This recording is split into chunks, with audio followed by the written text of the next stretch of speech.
Venezuela's comeback will be epic.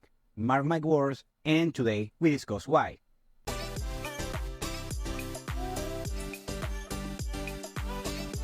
Welcome to Venezuela Insider, the only place in Venezuela for expats, digital nomads, entrepreneurs, investors, travelers, and related internationals.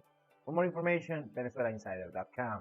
If you are an American football and NFL fan like myself, and if you're listening this from the United States, we all remember Super Bowl 51 between the Atlanta Falcons and the New England Patriots, and we all know how that ended. But if you are not a sports fan or an NFL fan, I'm gonna explain this. That was the most epic comeback that we have seen in sports history, at least the NFL history. And back then, the New England Patriots were losing 28-3, almost ending the fourth quarter. So basically, the game was gone. Back then, the Atlanta Falcons were, this uppercoming team. I mean, it was not as much of a great team.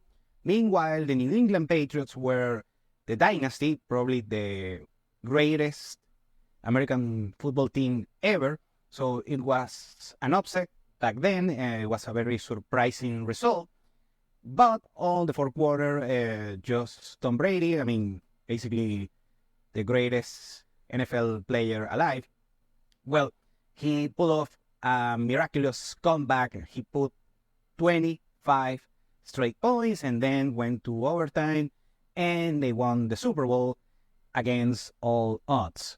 Well, right now, Venezuela's economy has all the makings in order to pull the greatest and most historic economic comeback ever seen by humankind. Okay, first, let's address what happened. We had an 80% GDP collapse here in Venezuela. I mentioned this a bunch of times, yet I have to do it again. So the Venezuelan GDP was over 300 billion US dollars and collapsed at some point, according to the most draconian measurements. It was a little bit over 40 billion US dollars. And right now it's on the neighborhood of 100 billion US dollars. So remember also GDP, there is a lot of discrepancy regarding the data that you have, that you can gather. Still, we are a long way to go. The GDP collapse happened between 2013 and 2018. Of course, on GDP numbers, you are going to watch it, the quote-unquote recovery started on 2021 when we saw back-to-back years of double-digit GDP growth.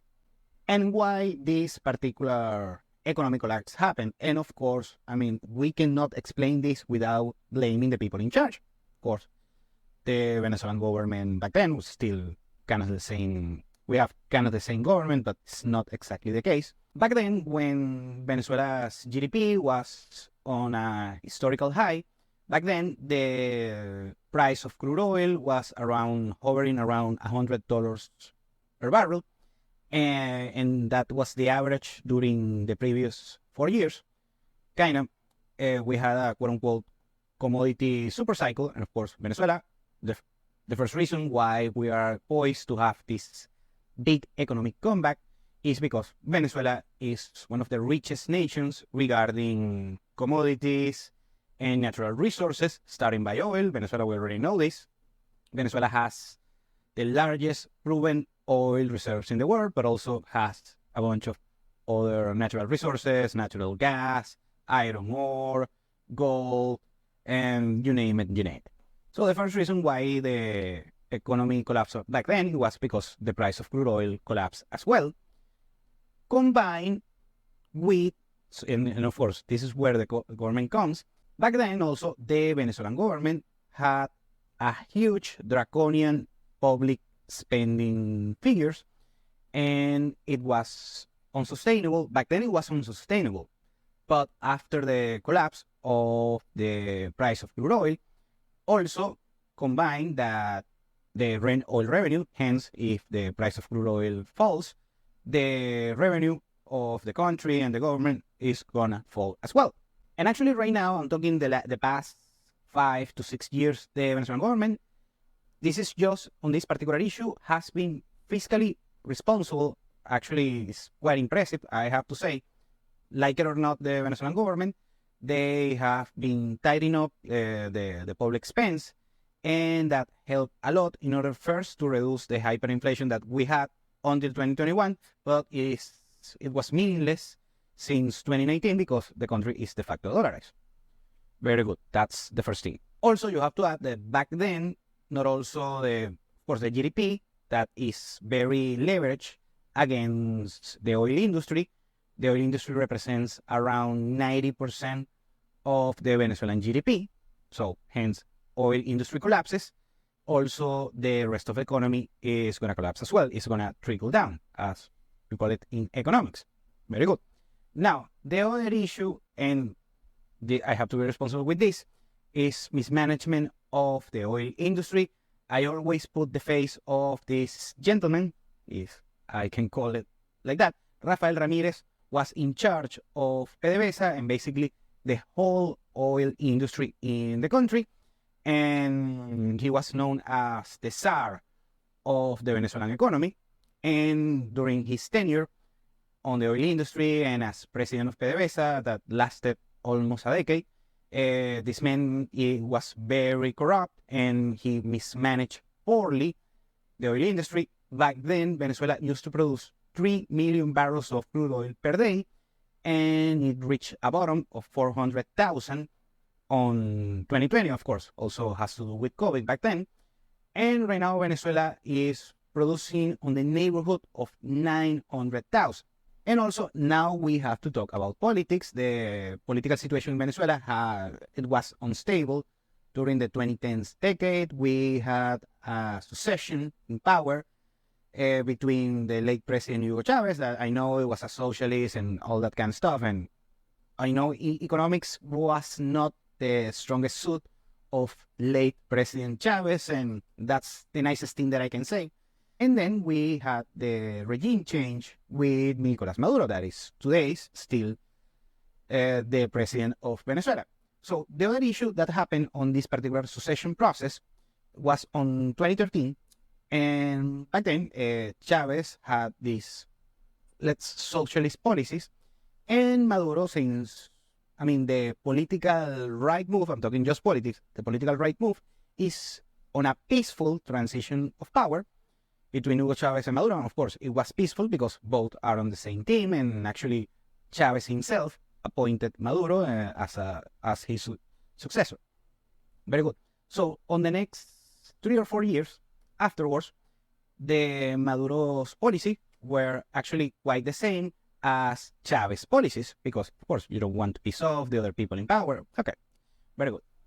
Now the issue comes on 2017, because that was, I always mention this, the bottom of the Venezuelan situation. It was dreadful. We had scarcity, we had shortages, social unrest, hyperinflation. Actually, that was the year where actually we reached technically hyperinflation. Back then, Maduro kept the same policies of Chavez. The issue was that when Chavez was alive, he had 3 million barrels of crude oil per day, also $100 of the barrel of crude oil on worldwide market prices, and of course, a lot of oil revenue. Then he can support these policies of social spending and public spending and social programs and that kind of stuff. A lot of corruption involved, especially with this gentleman, Rafael Ramirez, that I always mention.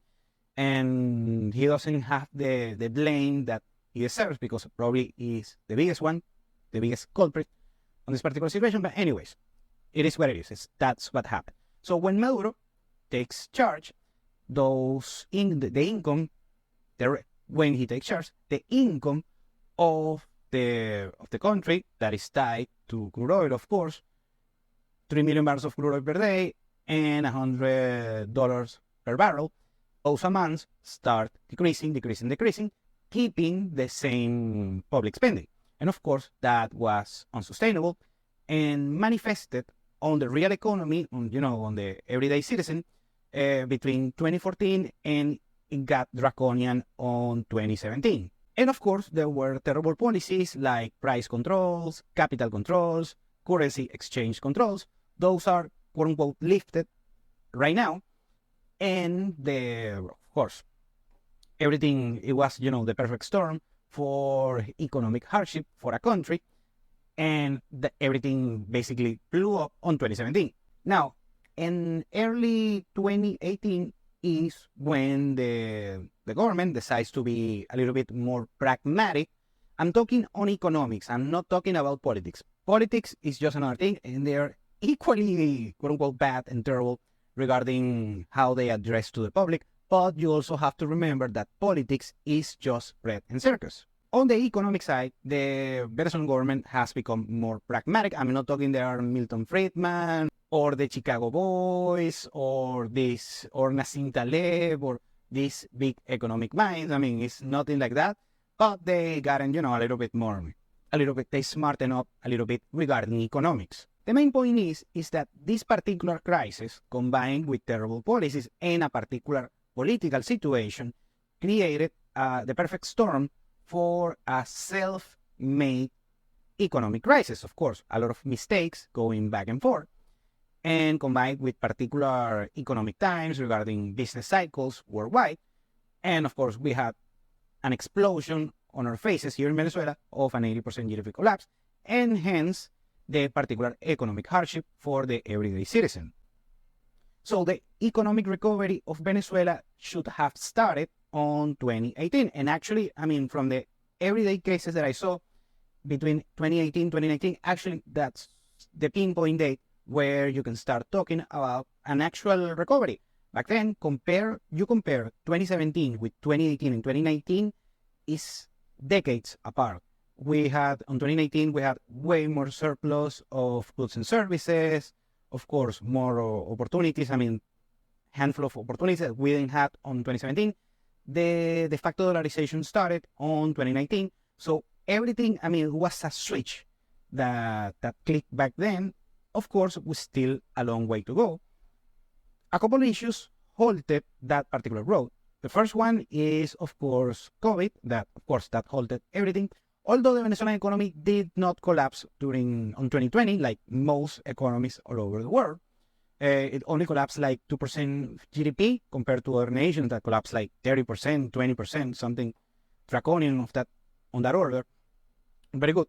And the other thing that happened is a diplomatic issue, what is known as the Guaidó effect.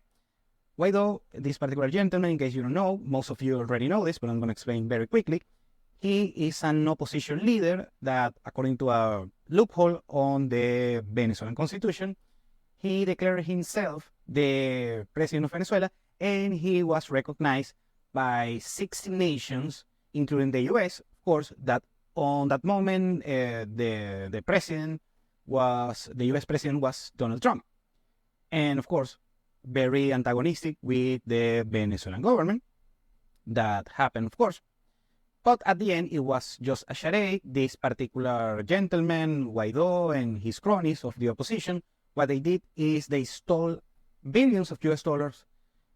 First, on the US government, they stole a lot of USA aid money and also foreign assets of the Venezuelan government. And it was a very big corruption scandal that led us astray. Everyone, not only in Venezuela, but abroad as well, including important politicians like Trump himself. So that particular issue halted a little bit the recovery. And also, we have to talk about the sanctions. Yes, I'm going to explain how the sanctions affected the Venezuelan economy. First, the sanctions started on 2015 against Venezuelan individuals that are close to the government, including top-tier members of the Venezuelan government, including the President Nicolás Maduro. Now, these sanctions affected the Venezuelan economy. Most people say they didn't. Under a certain degree, they are correct. However, the issue back then between 2015 and 2018 is that many companies they assume the whole country, and still today, the whole country is sanctioned, so you cannot do business with. So if a Venezuelan entrepreneur or a Venezuelan citizen, I'm talking another citizen, wants to open a bank account or do business with a company abroad, in most cases, they will be denied unfairly because the sanctions only affect Venezuelan individuals with the government. And in most cases, it's going to be, for the rest of the world, it's going to be an overcompliance of these sanctions because in most cases, that will be managed by a low and stupid clerk. Now, the big package of sanctions came on 2019 when Trump administration, President Trump, he basically suspended any oil activity with Venezuela overall. And that was a sanction, and that affected also, that halted the economic growth of Venezuela back then. During this period, right afterwards, one of the main allies of Venezuela regarding economic trade and so on, it was the Russian Federation with, of course, Vladimir Putin. And actually, Putin and the Russian entities helped, bypass the sanctions regarding the sale and trade and the money management of crude oil operations, but also that halted on early 2022 when Russia started, the special military operation in Ukraine, and also that brought a lot of sanctions to the Russian economy, so that halted yet again the money movement of the Venezuelan oil industry. But lastly, on late 2022, during the Biden administration, he signed waivers for doing business with the Venezuelan, of course, the Venezuelan economy overall. And basically, what the sanctions does is right now is you cannot do business with the Venezuelan government when the Venezuelan government has over 50% of stake on any particular joint venture regarding oil and other strategic industries like banking, mining, and so on. But for the rest, the Venezuelan economy is not sanctioned. Now, why Venezuela is going to pull this particular and spectacular economic comeback? Very well, okay, we already know that the country is, of course, rich in natural resources, largest oil reserves in the world. So regarding commodities, we already know this. This is not even a discussion, regardless of where you stand. The issue is that Venezuela is the synergy that we have in Venezuela. We have a beautiful country. We have a beautiful culture. We have great people, smart, hard-working people, well-prepared people. The human capital of Venezuela is very, very valuable. It only needs synergy in order to get things going on. Also, the consumer behavior of the average Venezuelan is different. It's not comparable to any impoverished country like the rest of Latin America, most cases in Latin America, of sub-Saharan African nations, or even in some, let's say, developed nations like in Western Europe.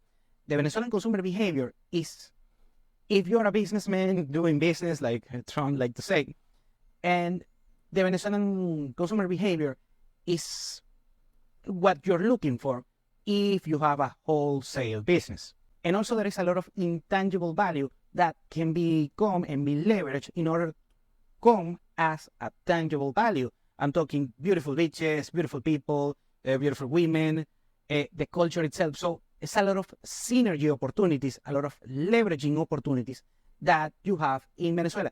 And the other thing that you have to take into account is this particular bad press from the Western media that they are running behind the ball. I'm not saying they are liars. Well, you cannot argue against that particular statement. But the bottom line is that they are very outdated with their particular information. So that's why we are early in the process. On the next 10 years, Venezuela is going to be producing at least 2 million barrels of crude oil. Right now we are on 900,000, could be more.